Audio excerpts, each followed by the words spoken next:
Eto ang mga kakaibang player dito sa larong Clash of Clans dahil magtataka ka talaga dito kung bakit walang troops dito na naa-unlock. Ang malaking katanungan ay paano nila nagagawa yung mga ganitong bagay.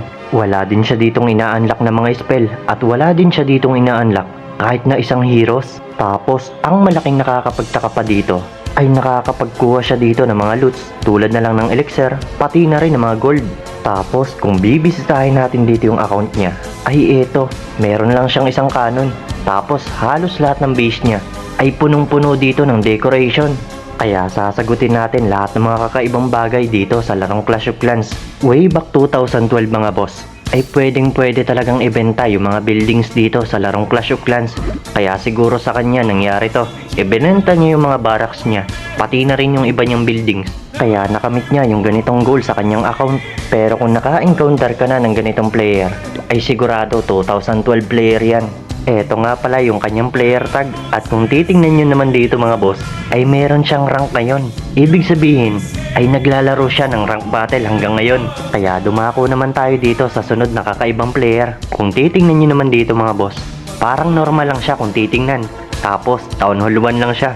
Pero ang nakakapagtaka, bakit meron agad siyang giant dito sa Town Hall 1? Ang giant kasi mga boss, na-unlock yan kapag Town Hall 3 na.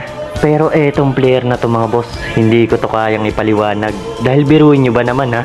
Anak na siguro to ng developer. Tapos kung bibisitahin natin dito yung account niya, ay grabe, meron siya ditong dalawang cannon. Tapos active na active pa rin tong player na to hanggang ngayon. Eto yung nakakapagtaka mga boss, lahat ng cannon niya ay parehong level 2. Tapos kung titingnan nyo dito yung kanyang Town Hall, Town Hall 1 lang. Eto yung hindi ko kayang sagutin kung paano nangyari to mga boss. Pero kung sakaling alam nyo, ay itatanong ko sa inyo kung bakit nga ba nangyari to. I-comment nyo na lang dyan sa comment section yung mga sagot nyo. Eto nga pala yung player tag ng player na to. Para kung sakaling i-search nyo at gusto nyo tingnan, ay pwede nyong bisitahin yung kanilang mga account. Dumako naman tayo sa ikatlong kakaibang player. Nakakapanghinayang tong account na to mga boss at medyo nakakalungkot yung istorya nito. Pero kung titingnan nyo naman dito yung kanyang account, lahat ng Dark Elixir troops ay meron siya. Samantalang yung mga Elixir troops mga boss ay wala siya. Kabaligtaran naman nito mga gamit niyang spell. Meron siya dito mga Elixir spell, samantalang yung mga Dark spell niya ay wala siya. Tapos kung bibisitahin natin dito yung account niya, ay grabe, puro archers lang talaga yung mga depensa niya. At kahit isang cannon ay wala siya. Pero rest in peace nga pala sa may-ari ng account na to mga boss. Isang sikat na player na nagpasikat kung paano gamitin yung Go Witch dito sa Town Hall 11.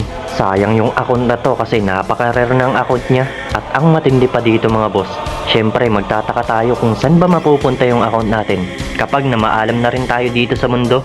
Sayang yung mga naging deco nito. Panahong 2015, talagang literal may remembrance yung kanyang account dito. Kaya dumako naman tayo dito sa panghuling kakaiba. Etong clan na to mga boss, ang pinakakaibang clan na nakita ko dito sa larong Clash of Clans. Sa unang tingin ay parang normal lang kung titingnan. Tapos kung titingnan nyo dito itong si Master of Puppets, leader siya ng clan dito. Pero kung titingnan nyo pa dito yung pinakababa mga boss, ay meron pa pala ditong isang leader. Etong si Morfeo 46, diba? Eto yung nakakapagtaka mga boss, paano naging dalawang leader sa iisang clan?